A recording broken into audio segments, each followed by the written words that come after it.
Bom dia, irmãos. Que coisa boa estarmos reunidos aqui mais uma vez para podermos estudar e aprender a palavra de Deus. Para isso, queria te convidar, se você puder, para abrir a sua Bíblia no livro de Apocalipse, capítulo de número 21. Estamos chegando ao fim das nossas aulas aqui.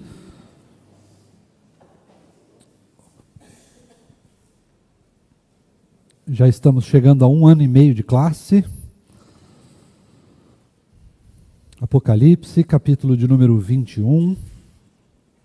Nós vamos ler o capítulo todo, irmão, até o versículo 5 do capítulo 22, para a gente ir se adaptando com esse contexto, mas hoje nós vamos apenas tratar dos versículos 15 até o 27, se Deus assim permitir.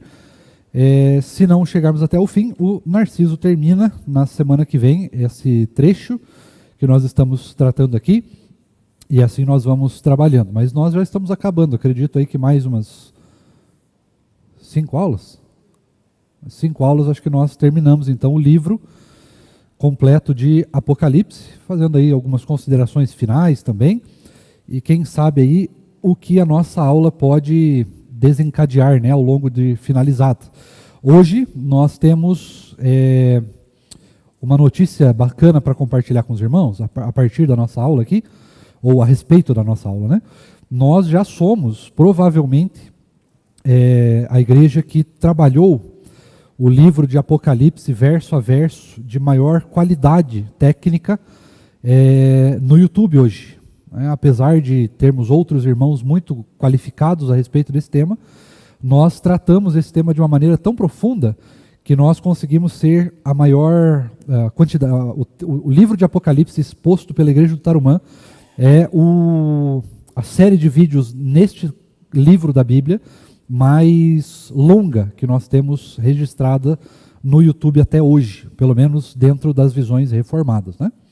Então isso é bênção, isso é uma alegria para nós, porque nós estamos aqui aproveitando esse tempo, mas também fica para que outros irmãos possam se espelhar e se especializar e estudarem o livro, agora que ele está quase todo pronto, né? E assim que ele estiver todo pronto, vai ser um material muito útil e relevante também para a vida da igreja, não só do Tarumã, mas para todos aqueles irmãos que eventualmente, né, possam se utilizar deste material para abençoar e ministrar a palavra de Deus. Isso é muito alegre para nós. Então quero te convidar a ler junto conosco esse trecho e nós então vamos continuar a nossa escola bíblica. Narciso, você lê para a gente? E diz assim a palavra de Deus em Apocalipse, capítulo 21, até o capítulo 22, versículo 5.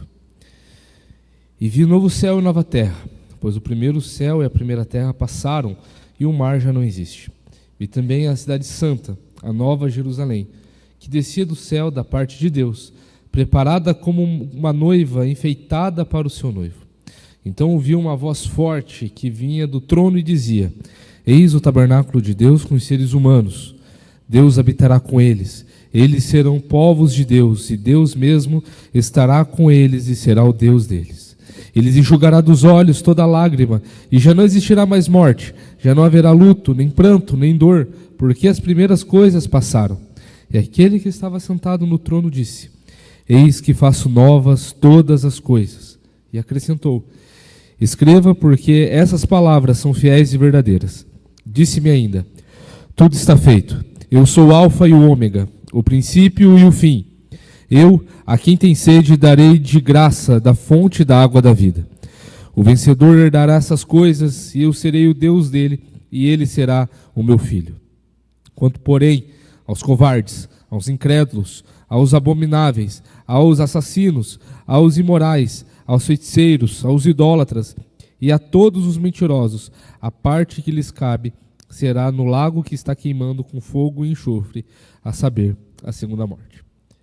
Então veio um dos 7 anjos que tinha as 7 taças cheias dos últimos 7 flagelos e falou comigo dizendo: Venha, vou mostrar-lhe a noiva, a esposa do Cordeiro. E ele me levou no espírito a uma grande e elevada montanha e me mostrou a cidade santa, Jerusalém, que descia do céu da parte de Deus, a qual tem a glória de Deus. O seu brilho era semelhante a uma pedra preciosíssima, como pedra de jaspe cristalina. Tinha uma muralha grande e alta, com 12 portões, e junto aos portões 12 anjos. Sobre os portões estavam escritos nomes, a saber, os nomes das 12 tribos dos filhos de Israel.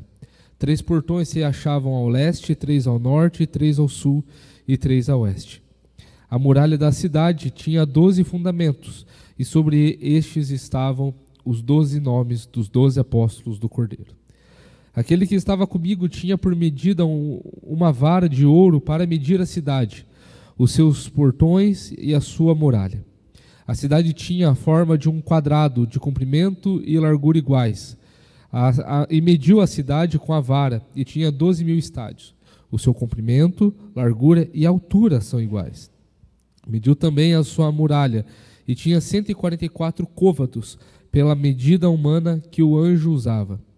A muralha é feita de jaspe e a cidade de ouro puro, semelhante a vidro límpido. Os alicerces da muralha da cidade estão enfeitados de todo tipo de pedras preciosas. O primeiro alicerce é de jaspe, o segundo de safira, o terceiro de calcedônia, o quarto de esmeralda, o quinto de sardônio, o sexto de sárdio, o sétimo de crisólito, o oitavo de berilo, o nono de topázio, o 10º de crisópraso, o 11º de jacinto e o 12º de ametista. Os 12 portões são 12 pérolas, e cada um desses portões é feito de uma só pérola. A praça da cidade é de ouro puro como vidro transparente. Não vi nenhum santuário na cidade, porque o seu santuário é o Senhor, o Deus Todo-Poderoso e o Cordeiro.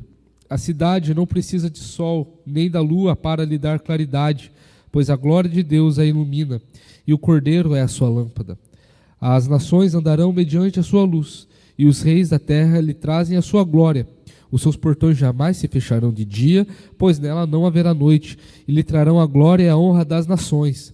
Nela não entrará nada que seja impuro, nem o que pratica abominação e mentira, mas somente os inscritos no livro da vida do Cordeiro. Então o anjo me mostrou o rio da água da vida, brilhante como cristal, que sai do trono de Deus e do Cordeiro. No meio da praça da cidade, e de um e de outro lado do rio, estava a árvore da vida, que produz 12 frutos, dando seu fruto de mês em mês. E as folhas da árvore são para a cura dos povos. Nunca mais haverá qualquer maldição. Nela estará o trono de Deus e do Cordeiro. Os seus servos o adorarão, contemplarão a sua face, e na sua testa terão gravado o nome dele. Então já não haverá noite, e não precisarão de luz de lamparina, nem da luz do sol, porque o Senhor Deus brilhará sobre eles, e reinarão para todo sempre. Vamos orar? Deus bondoso, maravilhoso, obrigado, Deus, pela tua palavra, obrigado, Deus, porque podemos não apenas estudá-la e contemplá-la, mas podemos também sermos por ela transformados, completamente impactados pelo poder do Senhor, Deus. Obrigado, Deus, também porque nós temos o privilégio de falarmos sobre o céu, sobre o lugar que está sendo preparado para nós, o lugar onde reinaremos com o Senhor para todo sempre. Obrigado, Deus, porque isso também traz esperança ao nosso coração, de sabermos que aqui somos apenas peregrinos e estamos apenas numa jornada que nos leve para este lugar, para essa cidade, onde nós podemos, de fato, chamar de lar. Louvado seja o teu nome por isso. E agora que estudamos a tua palavra, ministra ao nosso coração, fala conosco para que possamos compreender aquilo que o Senhor escreveu, aquilo que o Senhor revelou, mas também para que não seja apenas um momento de estudo, mas para que o Senhor fale profundamente ao nosso coração, nos enche de esperança, de alegria e de contentamento por sabermos que este mundo, onde temos sofrimentos, lutas, principalmente a luta contra o pecado, não é o nosso lugar final, não é a nossa casa, não é o nosso lar, mas o nosso lar e a nossa casa estão sendo preparados pelo Senhor. E a hora que o momento de fato chegar, nós seremos levados para este lugar e reinaremos com o Senhor para todo sempre. Nos ajuda a compreender isso, não só mentalmente, intelectualmente, mas também que possamos sentir e desfrutar desta realidade e dessa esperança. Nós te pedimos em nome de Jesus. Amém.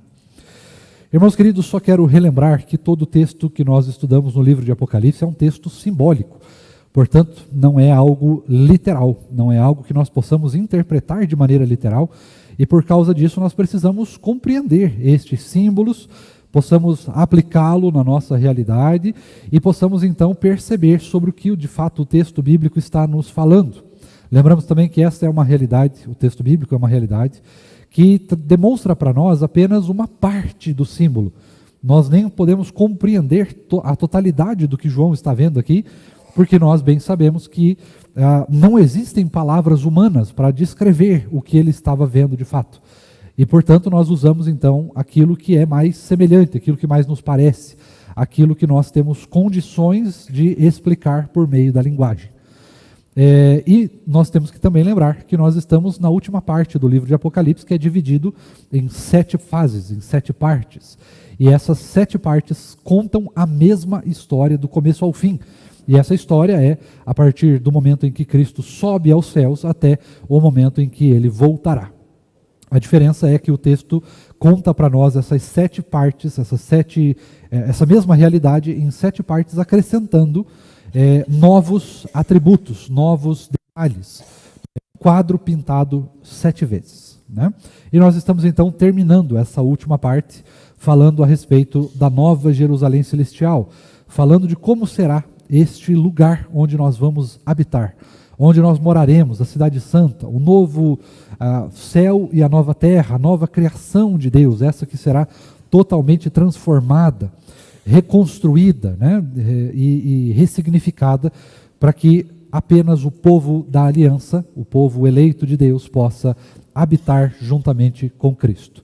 Tendo dito todas essas coisas, hoje nós vamos ver, a partir então do versículo de número 15, se Deus nos permitir, até o versículo de número 27, mas eu acredito que a gente não chegue até lá, até o fim da aula, mas nós vamos então passando, agora já não tem mais um momento cíclico, onde nós podemos definir exatamente os versos aqui, porque o texto segue para nós então até o versículo de número 5 do capítulo 22, narrando e descrevendo como é a cidade, e depois então são apenas considerações finais, alertas finais, conselhos finais que o Senhor dá para a sua igreja viver neste mundo até que o dia de nós entrarmos pelos portões de pérola, pelos portões de pedras preciosas, chegue.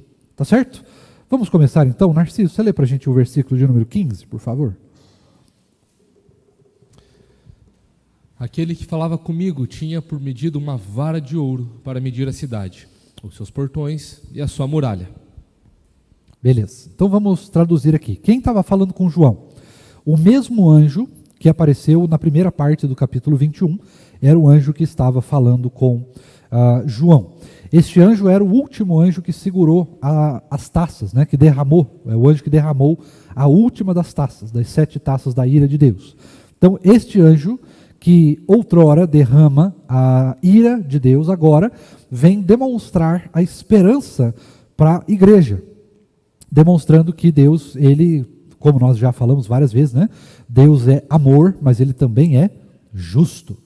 Então, o mesmo Deus que envia a sua justiça, aqueles que são ímpios, aqueles que declaram a sua inimizade com Deus, declaram serem inimigos de Deus, estes são condenados por causa da sua justiça.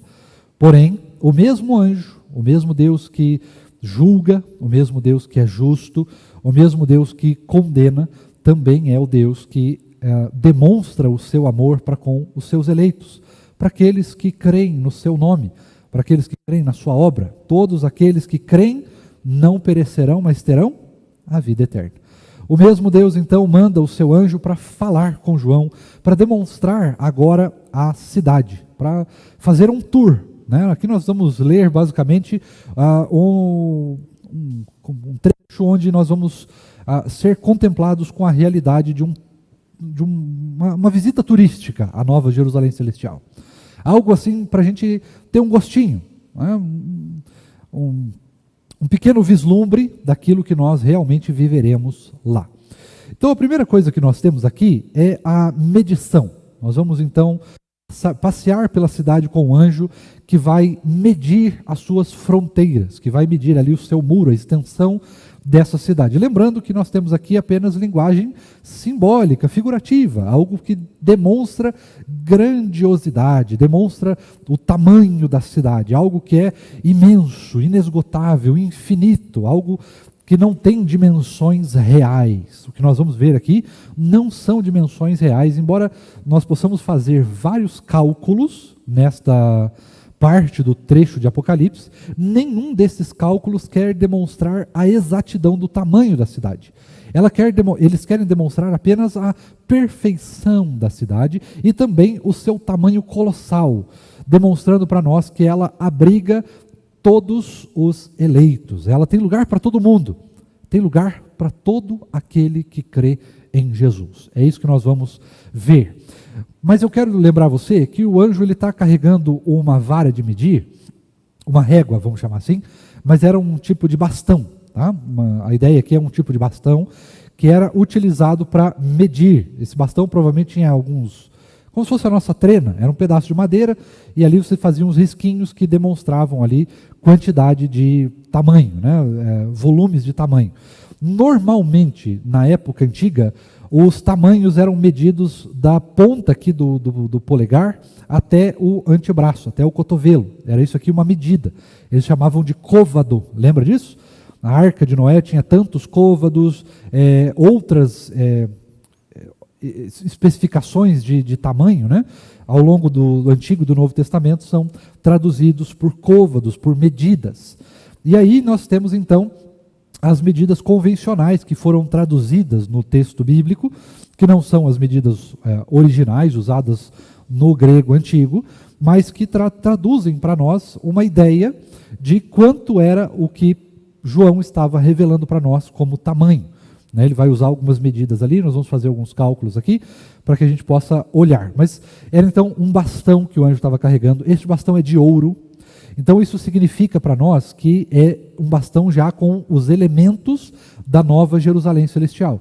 Não é um bastão de madeira, mas um bastão de ouro. Né? Um bastão já com os elementos que nós vamos ver aqui. As ruas são de ouro, o bastão é de ouro, a cidade é feita de ouro, apenas o muro é feito de jaspe, as suas portas, né, os fundamentos são feitos de pedras preciosas, os portões da cidade são pérolas. Tudo que nós vemos aqui trata-se de um simbolismo de santidade, de pureza, de grandeza, algo realmente belo, bonito e que demonstra para nós uma santidade naquilo que está sendo feito.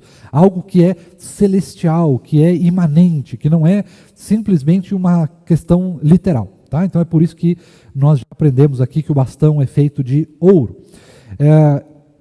Não quer dizer que ele tenha um tamanho colossal, não quer dizer que esse bastão tenha algum efeito prático de santidade ou alguma coisa do gênero, é apenas uma questão simbólica de demonstração daquilo que está sendo realizado aqui. Tá? Então, nós temos aqui o anjo medindo apenas a muralha da cidade, os muros da cidade. Curiosamente, nós temos essa ideia de muro aqui ainda, embora a cidade de fato não precisasse de muros, né? Mas aqui, lembre-se, simbolismo. Tá? Não é literalmente que a cidade tem uma grande muralha. Nós vamos ver exatamente isso aqui, para que a gente possa, então, demonstrar essa ideia de Nova Jerusalém Celestial.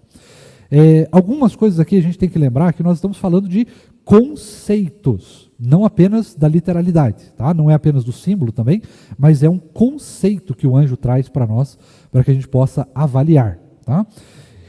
A partir disso, quero convidar você então para a gente passar para o versículo de número 16, mas antes, quero lembrar você que esse texto ele tem uma semelhança com Ezequiel.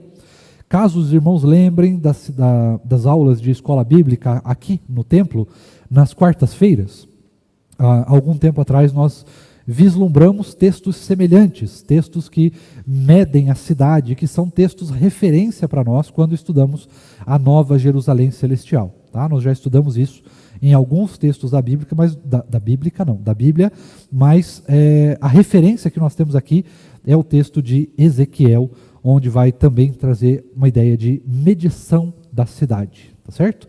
É claro que daí nós estamos tratando de outra medição, não é a mesma coisa, é apenas um paralelo que nós identificamos aqui a partir do texto bíblico. Narciso, 16. A cidade tinha a forma de um quadrado, de comprimento e largura iguais. E mediu a cidade com a vara e tinha 12.000 estádios. O seu comprimento, largura e altura são iguais. Beleza, então vamos lá. Você já percebeu que nós estamos tratando aqui de simbolismo. 12.000 estádios significa 2.300 quilômetros. Se a gente fizesse largura, o diâmetro total da cidade, um quadrado, a gente conseguiria fazer essa medida aí tranquilo. Tá? Dava para fazer essa medida aí de 2.300 quilômetros sem problema nenhum.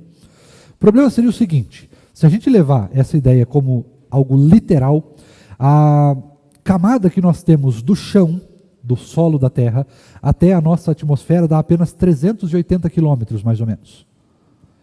Nós seríamos 2.000 quilômetros além da atmosfera, apenas da muralha da cidade. Então, você já percebe aí que já não dá para fazer esse cálculo de maneira literal. Aí nós temos alguns estudiosos bíblicos que traduziram isso daqui, diminuíram muito essa contagem para apenas 5 quilômetros. 5 quilômetros e algumas medidas ali. E aí nós temos também um outro problema, porque uma cidade de apenas 5 quilômetros, nós teríamos o seguinte problema. O tamanho da cidade daria para comportar 5 quilômetros, tranquilo, não é uma cidade muito, muito grande. Curitiba seria maior. Mas qual que é o problema? Aí nós teríamos muito poucos eleitos para caber dentro dela. Aí ficaria mais difícil. Será que a gente realmente é um dos eleitos? Será que nós estamos nessa cidade? Será que a gente vai morar na cidade? Será que tem uma periferia maior? A gente não sabe. Então não dá para a gente levar a ideia de maneira literal. Nós precisamos entender como um simbolismo. E o simbolismo de grandeza que nós temos aqui é justamente o fato de que a cidade é grande, que cabe todo mundo. Só que nós temos uma outra característica aqui a ser avaliada. A primeira característica é a questão do templo. O templo antigo, tá? O templo de Salomão. O templo onde foi construído o Santo dos Santos, ele tinha 9 metros de largura e... Qual que é a outra medida? 9 metros de largura. Esqueci a outra. Largura, Narciso, me ajuda aí. O perímetro dele tinha 9, certo? 9. E de altura também tinha 9. Então ele era um cubo perfeito. É a mesma ideia que nós temos aqui da cidade. Um cubo perfeito. Aqui bem maior, é evidente, né? Agora, se a gente pegar 12.000 estádios, e faça a conta aí, 12.000 estádios... e a gente vai somar todos os 12.000 pelos cantos dessa cidade, nós vamos chegar no número de 144.000. Fazendo a soma certinha ali, nós chegamos em 144.000. E aonde que você ouviu o termo, né, o número 144.000? Essa é a contagem dos eleitos, aqueles que vão entrar na Nova Jerusalém Celestial. E aí aqui nós temos então que ter essa mesma medida de novo, 12.000 estádios. Nós podemos contemplar isso como a grandeza do que vai caber nessa cidade. São todos os eleitos do Antigo Testamento, do Novo Testamento. Lembra o número 12, que nós já referenciamos várias vezes, é o número perfeito daquilo que são as 12 tribos, né, mais os 12 apóstolos, e é por isso que nós temos então aquilo que nós vimos já na aula passada, a respeito dos números, por que os fundamentos da cidade têm os nomes dos apóstolos, por que os portões são as 12 tribos, né, e a gente tem este cálculo. Então nós estamos tratando de simbolismo, irmãos. Apenas simbolismos que demonstram que na Nova Jerusalém Celestial não importa o tamanho dela. Não importa se ela é grande, se ela é pequena, não importa as suas dimensões, não importam os materiais de construção que ela é construída, não importa o tamanho das mansões celestiais, não importa nada desses elementos. Esses elementos são apenas para demonstrar a grandiosidade, a santidade do lugar, a divindade do lugar.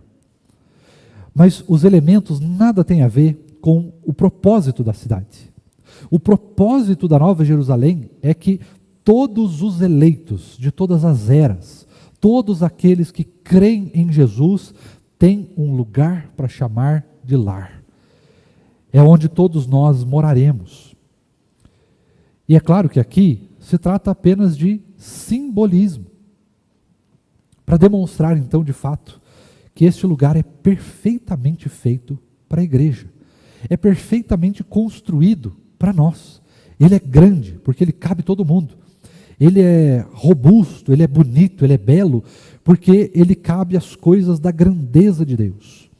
Ali estão resplandecendo todos os elementos da divindade do Senhor, do tamanho do Senhor.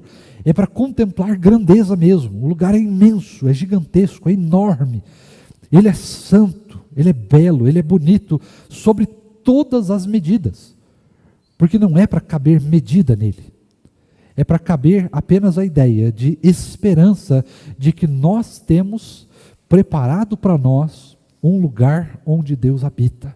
Um lugar onde nós vamos habitar, um lugar onde será o descanso da igreja, um lugar onde será o repouso dos crentes, o lar dos eleitos de Deus. É isso que o texto está demonstrando para nós. Então fuja um pouco da ideia de grandeza, de tamanho, de tentar vislumbrar ruas de ouro, literalmente. Talvez tenha realmente ruas de ouro, a gente não vou bater o martelo se tem ou se não tem. O que tem é algo muito melhor. Muito melhor do que ouro, muito melhor do que pedras preciosas. Isso daqui dá apenas o sentido para a gente começar a avaliar, para a gente poder pensar qual é o nível de grandeza dessa cidade, como será de fato o nosso lar celestial, o que Deus está realmente preparando para nós. Se nós realmente pararmos para pensar, o Senhor não especificou o que Ele está preparando para nós. Ele não falou a respeito de nada das mansões celestiais. Falou que serão mansões celestiais, né? Mas o que são mansões celestiais? Para quem vai viver para sempre, o que é uma mansão celestial? Para aqueles que vão desfrutar da eternidade do Senhor, o que é realmente uma cidade grande?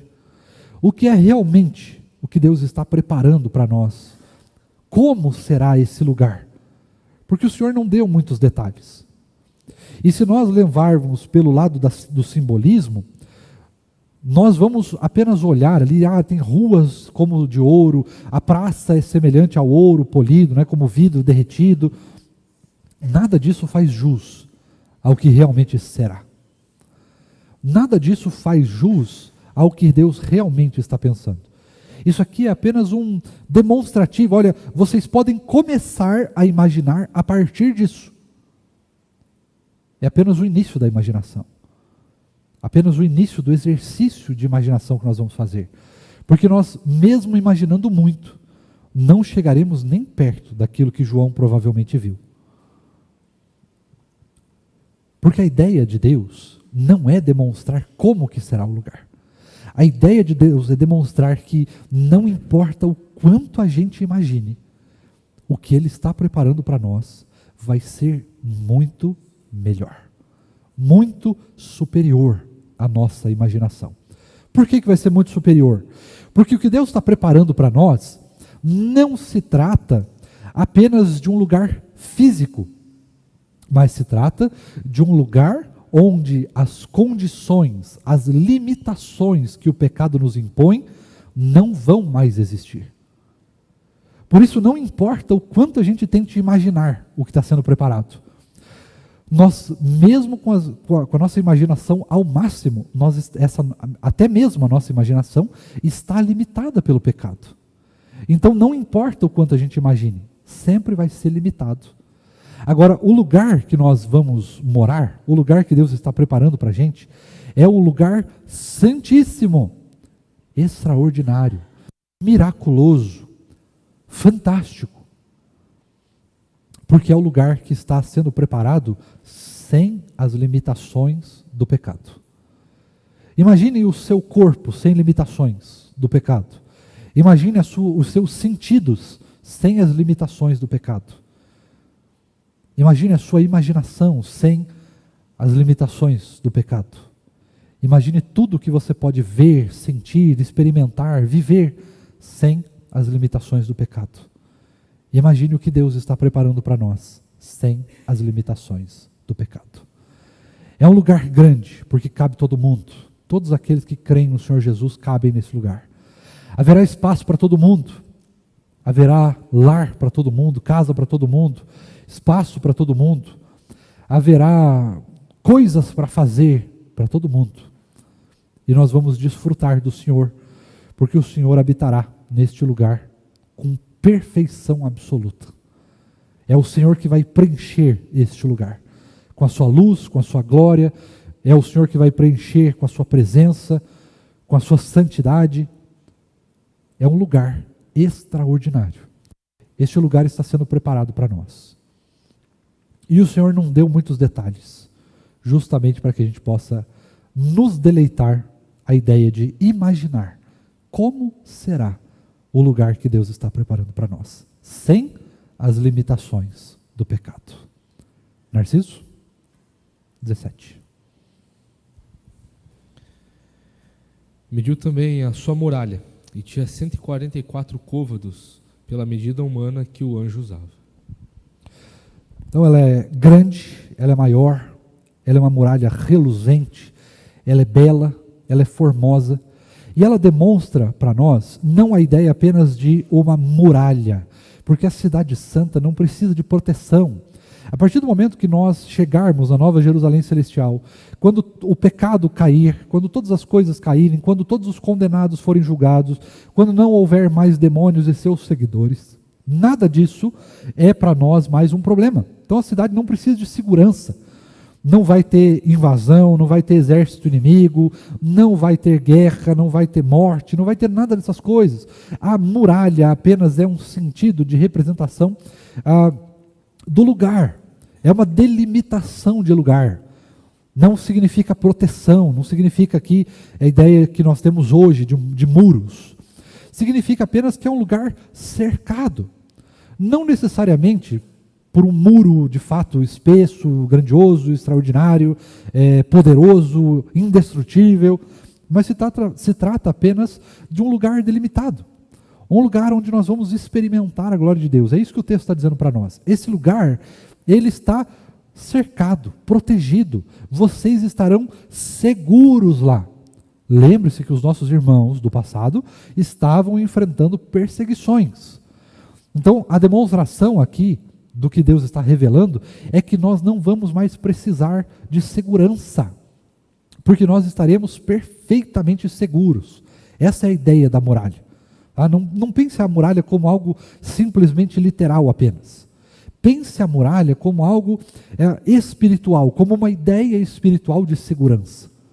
Não é apenas um lugar físico, não é apenas uma muralha física, mas é o sentido de muralha, sentido de proteção, de segurança completa, perfeita, absoluta, porque a nossa segurança não vai ser feita por questões humanas, não vai ser feita por exércitos, não vai ser feita por muros de pedra, não vai ser feita por questões diplomáticas. A nossa muralha será a proteção que o Senhor nos dá. É a presença de Deus que nos dá proteção, que nos dá segurança. Talvez no lugar lá mesmo tenha de fato um muro, uma muralha, lugar para a gente entrar com portões e tal e tudo mais. Talvez tenha algo parecido com isso. Mas a ideia aqui não é de demonstrar segurança por causa da muralha. É demonstrar segurança por causa de quem fez a muralha. Não porque ela existe, mas porque Deus é quem vai protegê-la. É Deus que protege a Nova Jerusalém Celestial.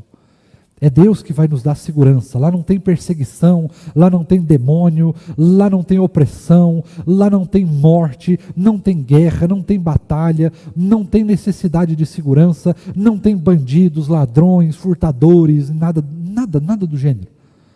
Apenas o que tem é a proteção que Deus vai nos fornecer. Essa é a ideia de muralha que Deus traz aqui para nós. Uma ideia de proteção. Vocês estarão para todos sempre seguros, protegidos, cuidados, zelados. É essa ideia que Deus traz para nós. Não é uma ideia apenas de muralha no sentido literal. Vai ter um muro lá que protege vocês. Não. A ideia aqui é de um lugar, de demonstrar que esse lugar ele tem um tamanho. Esse tamanho é o tamanho que cabe todos os santos, todos os eleitos. E todos os eleitos reunidos nesse lugar estarão perfeitamente seguros, porque a proteção não vem da muralha. A muralha é apenas um símbolo de beleza. É algo apenas tratado aqui como belo, como algo magnífico. Mas quem traz a proteção é o Senhor. É Deus que vai nos proteger, que vai cuidar de nós. A muralha é só um passadiço, um lugar onde nós vamos poder contemplar, um lugar de visão esplêndida, que é exatamente isso que João vai trazer para nós aqui. É um lugar muito bonito, apenas de contemplação, para demonstrar que dentro dessas muralhas, ou fora das muralhas, mas independente do lugar, neste local, nós estaremos perfeitamente seguros e protegidos, porque quem faz a segurança é o Senhor. E melhor do que estarmos protegidos das coisas físicas desse mundo, nós estaremos protegidos espiritualmente, inclusive do pecado. Neste lugar, nós nunca mais precisaremos lutar contra o pecado. Nesse lugar não vai mais existir pecado. Nesse lugar não vai mais entrar pecado. Nesse lugar não tem nem a possibilidade do ser humano pecar de novo. Nós estaremos, portanto, perfeitamente seguros e protegidos, porque a nossa segurança, a nossa proteção vem do Senhor. Tranquilo até aqui? Algum comentário até agora, Narciso? É interessante ver a questão arquitetônica do que está sendo descrito. Isso nos leva a perceber que não pode ser algo literal. 144 côvados, depende da medida do côvado, né? O pastor deu a ideia que é do cotovelo até o polegar, né? Até a mão ali, mais ou menos. Então, 144 côvados daria em torno de 60 metros, por aí, né? Agora pensa uma muralha que tem 12 mil estádios de altura, 2.000 e poucos quilômetros de altura, com essa espessura de 60 metros. Não dá, é impossível. Arquitetonicamente falando, vai cair, vai desmoronar, né?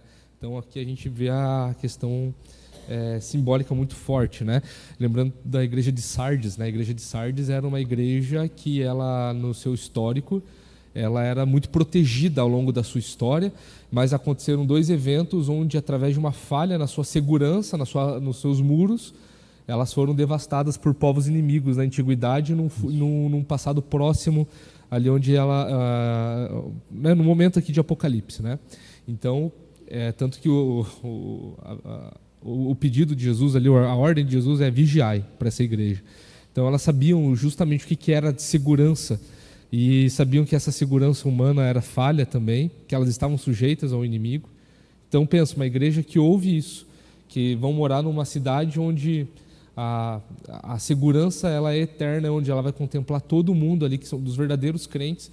Imagine o consolo que era isso, de nunca mais ter que se preocupar com ações do inimigo na sua vida, tanto no momento interno ali, que elas estavam passando por muitas questões internas também, e também situações externas, né, físicas, do próprio contexto da cidade.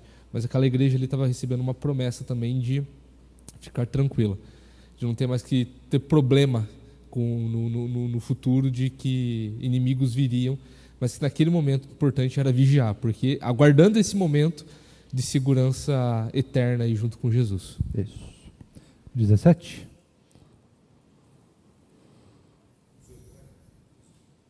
17 ou 18? 18. A muralha é feita de jaspe e a cidade é de ouro puro, semelhante a vidro límpido.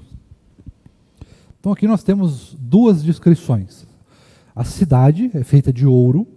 Este ouro aqui é uma coisa curiosa, porque o texto vai dizer para nós que é um ouro como se fosse vidro, né? Algo líquido. Então você já percebe que essa descrição aqui já é um negócio meio esquisito, né? Já não dá para ser um negócio muito literal. Então a ideia aqui é de perfeição, é de ouro puro, algo assim que não dá para a gente realmente imaginar, né? Então o que demonstra aqui para nós? Riqueza, não a riqueza material de ouro, não, você tem uma casa feita inteiramente de ouro puro. Não é a ideia aqui de riqueza nesse sentido. Mas é a riqueza, irmãos, lembrando que ouro no Antigo Testamento representa santidade, santificação, pureza. É um lugar de pureza, é um lugar de santidade, de santificação. É um lugar de beleza extraordinária, de descanso, de paz. É um lugar onde as pessoas vão poder contemplar não só a beleza do lugar, mas a beleza de Deus, a beleza da sua presença, a beleza das suas ações, daquilo que Ele tem ministrado no meio da cidade, né, do lugar onde nós vamos habitar. Então, não trate a cidade apenas, né, como um negócio assim literal. Então, a cidade santa vai ser feita de ouro puro. Talvez seja mesmo, não sei. Talvez seja de alguma coisa muito melhor do que ouro. Provavelmente, talvez seja também. Mas a ideia aqui não é apenas trazer uma literalidade, mas trazer um símbolo. O símbolo do ouro puro, de pureza. É um lugar de pureza, de santidade, onde nós vamos habitar com toda a pureza. Ninguém vai ter problema com ninguém. Você nunca vai ter problema com seus vizinhos, com parente, com nada. É um lugar santo, de pureza extrema. Por isso que ela é descrita como ouro, mas não quer dizer literalmente que a cidade é feita de ouro. É apenas a ideia de simbolismo de pureza, de santidade, de santificação, de beleza, de grandiosidade, de riqueza, tá? Mas não a riqueza no sentido físico, né? de valores monetários, mas a riqueza espiritual, de santidade que vai ter no lugar. Tá? Agora, as muralhas serem feitas de jaspe é uma pedra preciosa. E aí lembra que eu falei para você que a ideia da muralha não é apenas no sentido fisiológico, físico, de ter uma muralha protegendo a cidade, mas a ideia também é uma ideia espiritual, simbólica, de que a proteção será feita por Deus. E aí lá no no capítulo de número 4 de Apocalipse, nós voltarmos lá, nós vamos ver que havia alguém sentado no trono. Você lembra disso? Havia alguém sentado no trono e a sua aparência era semelhante a jaspe, essa mesma pedra que compõe a cidade, a muralha da cidade. Então você veja que o livro de Apocalipse ele vai sendo traçado de maneira simbólica, sobreposta, né, porque são histórias, é a mesma história sendo contada apenas por visões diferentes, sendo acrescentados novos elementos, mas os elementos de simbolismo são os mesmos, a história contada é a mesma. Fazendo aí talvez um dos maiores paralelismos literários que nós temos na história da humanidade. Não porque foi feito por um ser humano, mas porque foi revelado de fato pelo Senhor Deus. Então a ideia de muralha, nós temos mais uma vez essa ideia de pureza, de beleza esplêndida, de algo extraordinário, demonstrando que não é apenas uma questão de muralha física, mas será a proteção que Deus nos dá. É Deus que dá essa proteção para nós, né? E justamente por isso que provavelmente João trata, né, demonstra essa ideia, porque foi mais ou menos o brilho que ele viu ao olhar para a cidade, né, seja lá como que foi essa visão que ele teve, ao olhar para os muros da cidade, o que lembrou ele foi como ele viu a figura que estava no trono. Tá? Então a ideia aqui é parecido com o brilho da jaspe diante ou no sol, né? Então é mais ou menos essa ideia que João quis trazer. Mas lembre-se, muralha não é no sentido físico apenas, mas num sentido simbólico de proteção, e essa proteção não vem da muralha em si, mas essa proteção vem da parte de Deus. Tranquilo até aqui? Fácil de entender? Diga. É interessante que aqui nesse capítulo, semana passada, a gente viu ele ainda, e o jaspe ele aparece novamente. E junto aqui ele é trazido como uma tentativa de explicar a presença da glória de Deus na Nova Jerusalém, né? O versículo 11, 10 e 11 vai falar sobre isso, né? Sobre a Jerusalém que desceu do céu da parte de Deus, a qual tem a glória de Deus e o seu brilho é semelhante a uma pedra preciosíssima, como pedra de jaspe cristalina. Então, está mostrando aquilo que foi dado pelo noivo, né? A noiva recebendo aquilo que é do noivo, a glória de Deus, né? Então, isso sendo colocado agora de uma forma visível, de uma forma única ali, conjunta, né, nessa unidade composta, né, que teremos quando Jesus voltar, estaremos no novo céu e na nova terra, onde a santidade de Deus estará também impressa integralmente em nós e nos habitantes da Nova Jerusalém. Isso. Uma coisa interessante que a gente tem aqui para olhar, se a gente tratasse o texto de maneira literal mesmo, seria uma facilidade de ter luz na cidade. nós vamos ver que a cidade não tem noite, né? Ela brilha para todo sempre, porque a glória de Deus a ilumina. É mais ou menos nesse sentido da muralha, estou só adiantando um pouquinho, mas é impressionante quando nós olharmos, se a gente tratar de maneira literal, qualquer luz realmente forte, se fosse, né, um muro alto que realmente contempla ali uma altura muito alta mesmo, qualquer luz que batesse nessa jaspe transparente funcionaria como se fosse um prisma. Então, qualquer momento estaria realmente o lugar iluminado. Tá? A ideia seria justamente essa. Imagine que você tivesse um muro de diamante, por exemplo, de diamante cristalino, de cristal de diamante, sei lá, alguma coisa assim, e você batesse luz ali, ele ia prismar em todos os cantos do lugar. Então, realmente, a ideia, de fato, demonstrando, não estou dizendo que é literal, só trazendo uma experiência de imaginação, para que a gente possa perceber que, de fato, a ideia aqui é demonstrar justamente isso, que este lugar ele será plenamente iluminado, não pela muralha em si, mas como o Narciso acabou de dizer, pela glória de Deus. Tá? É a glória de Deus que vai iluminar este lugar. Daí, se você pensou como que vai iluminar o lugar, a glória de Deus, né? Deus vai brilhar no centro da cidade, tudo vai ter luz e a gente vai conseguir ver luz em todo... Não, a ideia é justamente essa. O lugar estará cercado pela glória de Deus. E de alguma forma, isso vai trazer para nós luz. Tá? E aí aquilo que eu falei, quando a gente imagina isso, fica muito difícil, porque nós estamos limitados pelo pecado. Então, o que será que os olhos do novo corpo que nós vamos receber, um corpo glorificado, vai poder ver? Vai poder vislumbrar? Qual é a qualidade da visão que nós vamos ter no novo corpo? Sem pecado, sem a possibilidade de pecar. Será que vai ser uma visão melhorada? Será que não? Enfim, exercícios de imaginação. É o que nós podemos ter aqui. Versículo 19. Se fosse literal também, Rev, ia ser tudo pedra. Tudo o quê? Tudo pedra, a Nova Jerusalém. Pedra, é verdade. Só teria pedra lá. Só teria pedra preciosa, cidade feita de ouro. E pronto. Pois é. Rev, 19 e 20, pode ser? Pode ser. Porque vai falar... Das pedras. Das pedras, Os alicerces da muralha da cidade estão enfeitados de todo tipo de pedras preciosas. O primeiro alicerce é de jaspe, o segundo de safira, o terceiro de calcedônia, o quarto de esmeralda, o quinto de sardônio, o sexto de sárdio, o sétimo de crisólito, o oitavo de berilo, o nono de topázio, o 10º de crisópraso, o 11º de jacinto e o 12º de ametista. Muito bem. Agora nós temos um problema. Eu li alguns autores bíblicos para tentar preparar essa aula. Para tentar não, né? Para preparar essa aula de fato. E aí nós não temos muito como explicar essas pedras preciosas aqui. Não tem muito como a gente ficar de simbolismo, não tem muito como a gente tentar interpretar isso aqui de maneira literal, simbólica, fica uma coisa meio perdida. Então eu vou trazer para os irmãos algumas possibilidades e aquela que talvez seja a mais possível da gente interpretar, da onde que João tirou essa ideia aqui. Tá? Mas realmente fica um texto mais complicado aqui da gente traçar interpretações. Então preste muita atenção. Houve algumas tentativas de tentar explicar esse texto. Uma delas foi tentar classificar, tá? Fazer uma classificação. Então qual que é a primeira? A primeira classificação é tentar trazer uma característica dos apóstolos para uma característica de pedra. Então, você pegava assim, Tiago, ele era um apóstolo que prisava muito pela palavra de Deus, pela, clareza da palavra de Deus. E daí, a pedra que mais traz clareza aqui, que mais traz brilho, era o topázio, por exemplo.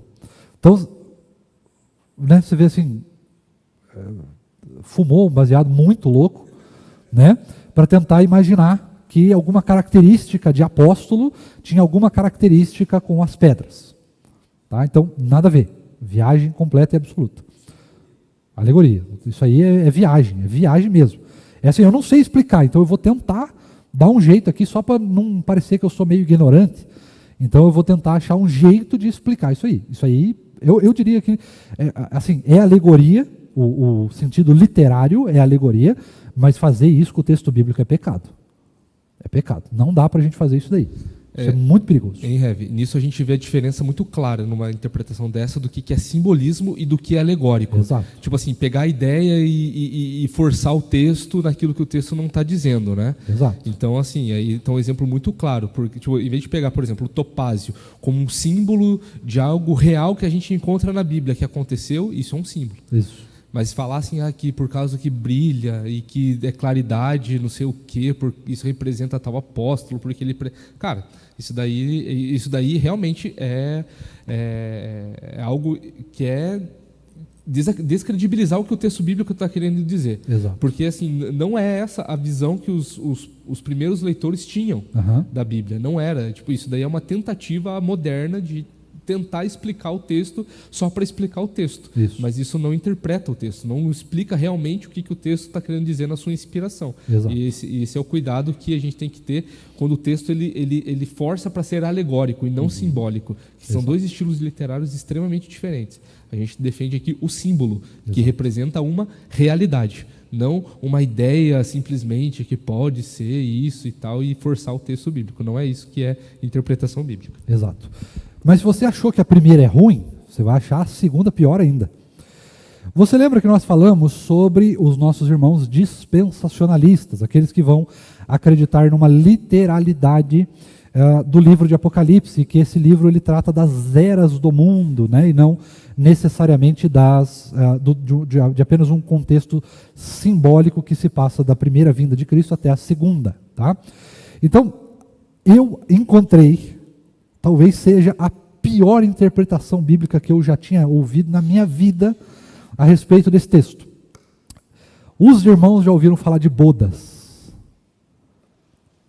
Bodas de ouro, bodas de prata, bodas de não sei o quê, né, essas coisas assim. Acreditem se quiser, alguns irmãos pensam que essas pedras preciosas são um remonstrativo das eras que se passaram até chegar na Nova Jerusalém Celestial. Cada pedra seria um tipo de boda. Então, você veja que a pessoa ela tem que chegar numa conclusão, tem que ser muito desesperador chegar numa conclusão dessa. Né? Outra conclusão que nós temos aqui, outra possibilidade de interpretação esquisita que nós temos aqui, é a respeito das 12 tribos de Israel. No passado, alguns podem dizer que as 12 tribos, ou cada uma das 12 tribos, era representada por uma pedra. Aí eu até acho assim, pelo menos não é uma viagem completa e absoluta, mas não tem nada na Bíblia que nos remeta a isso. Então é puro chute. Pode ser, pode não ser, mas não é de todo, assim, não é a pior das interpretações. Né? Também não é assim, algo que a gente pode cravar, mas também não é algo que a gente pode ficar assim, preocupado. Pode ser que seja, pode ser que não, fica aí a critério, né, da gente pensar. Agora, uma possibilidade que nós temos mais real é uma possibilidade bíblica. Tá? Uma possibilidade de demonstração bíblica. O que vai diferenciar esta possibilidade bíblica do que nós temos aqui são alguns nomes de pedras. E aí pode ser alguma falha do copista, pode ser alguma mudança do nome da pedra ao longo do tempo, do Antigo Testamento para o Novo. Passaram-se ali algumas centenas de anos, né? Então pode ser alguns séculos, na verdade, né? Não precisa dizer centenas de anos, mas se passaram alguns séculos. Então pode ser que algumas pedras tenham o nome mudado, e daí o nome que era no Antigo Testamento mudou para o nome que é agora, e a gente tem essa ideia aqui. Tá? Mas qual que era a ideia? Você lembra o sacerdote no Antigo Testamento? O sacerdote pegava lá o cordeirinho, levava até o Santo dos Santos, e ele sacrificava lá, e isso trazia o expurgo do pecado no povo. Né? Ele sacrificava lá um cordeiro. Isso era uma demonstração de Cristo e tudo mais. Ok, essa parte era fácil. Então vamos lá.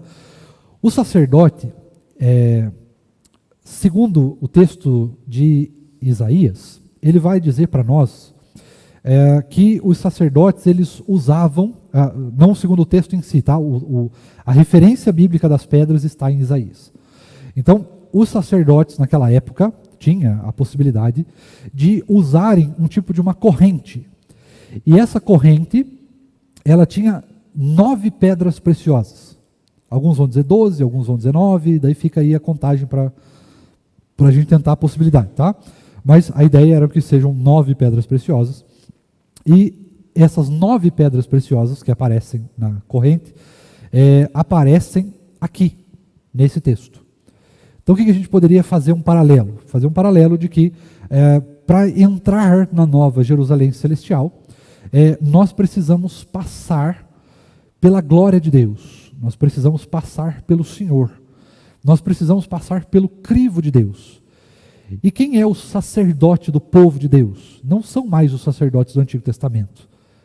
O sacerdote é o próprio Deus, né? Ele é o nosso Senhor Supremo, Senhor e Salvador. E nós temos uma característica bastante interessante.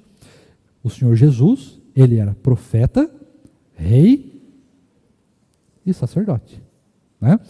Então, para chegar à Nova Jerusalém Celestial, nós precisamos passar pelo Supremo Sacerdote. Nós precisamos crer em Jesus.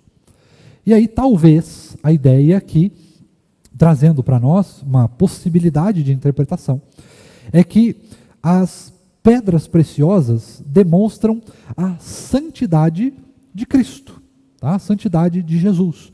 E é justamente por isso que cada um dos portões, ou cada um dos alicerces ali, é feito de uma pedra preciosa. E em cima de cada um dos portões, ou em volta de cada um dos portões, tem essa mesma pedra preciosa. A gente pode fazer um paralelo, talvez, com João 10. Eu sou a... Quem lembra? Eu sou a das ovelhas. Eu sou a porta. Para entrar na Nova Jerusalém Celestial, a gente precisa passar por Cristo. Eu sou o caminho, a verdade e a vida. Ninguém vem ao Pai a não ser por mim. Então, não está demonstrando as características de Cristo, mas apenas demonstra que para chegar à Nova Jerusalém Celestial, para passar por esses portões, nós precisamos de Cristo Jesus. Nós precisamos ser purificados. Talvez seja essa a ideia que João está trazendo aqui. Colocar essas pedras não significa nada além de demonstrar perfeição, santidade. Tá? Demonstrar apenas isso. Eu iria por esse caminho, por essa interpretação. Não tem um símbolo claro nas pedras. A safira significa tal coisa. Então, por exemplo, as pessoas que passam pelo portão das safiras são as pessoas que trazem consigo uma luminosidade no coração. As pessoas que passam pelo portão de berilo são as pessoas que trazem consigo uma força espiritual. Não é nada disso, nada disso. Apenas demonstra que para chegar nesse portão, nós precisamos de santidade. Nós precisamos do Senhor Jesus. Nós precisamos passar pelo sacerdócio de Cristo. Nós precisamos passar pelo arrependimento de pecados. E esse arrependimento de pecados só pode ser consumado a partir do momento que o Espírito Santo nos convence do pecado, da justiça e do juízo, e o Senhor Jesus faz expiação por cada um dos nossos pecados na cruz do Calvário. É a pureza do sacrifício de Cristo que demonstra essas pedras. Eu iria por esse caminho. Acho que seria um caminho menos tortuoso e não encara nenhum tipo de forçação com o texto bíblico e não traz nenhum simbolismo extra para as pedras. Tá? Então eu iria por esse caminho. Nada mais são as pedras preciosas aqui, uma demonstração da santidade de Cristo e da santidade que nós precisamos ter para passar por esses portões. E essa santidade não vem de nós, essa santidade vem do Senhor Jesus. Tranquilo? Narciso, algum comentário? Bom, acredito que é uma interpretação assim que eu acho que tem mais vozes falando, relação com as pedras que tem no peitoral do sumo sacerdote, né? Tem algumas pedras que não batem, né? Isso, são 4. São quatro.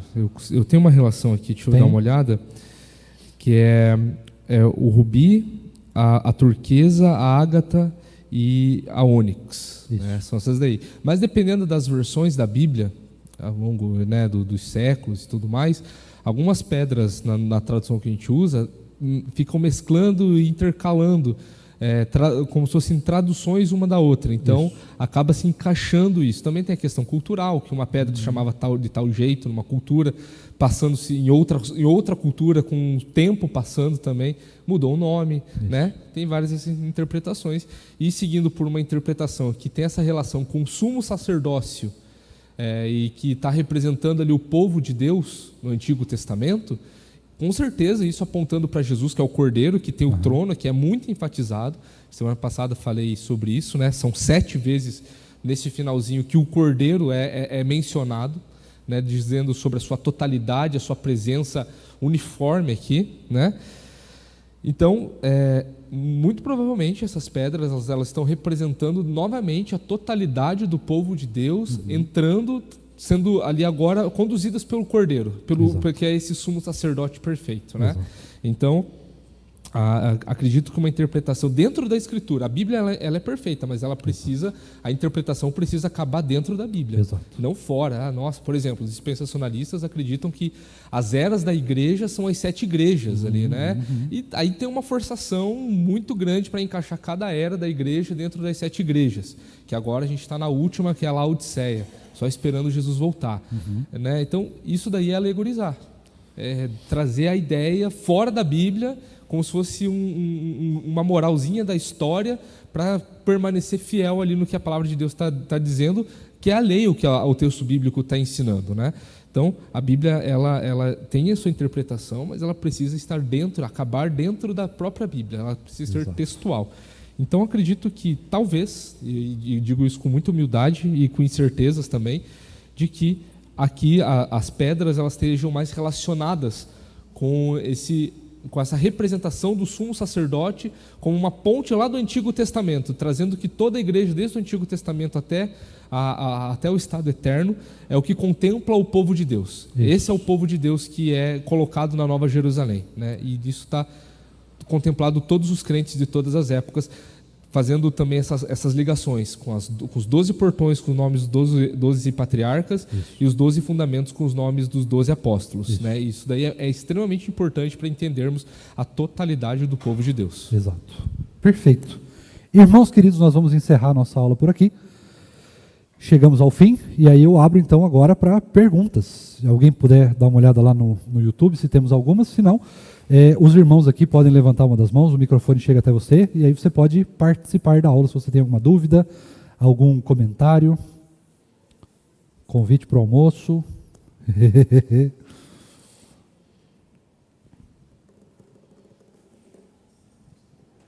Temos algo? Não? E aqui?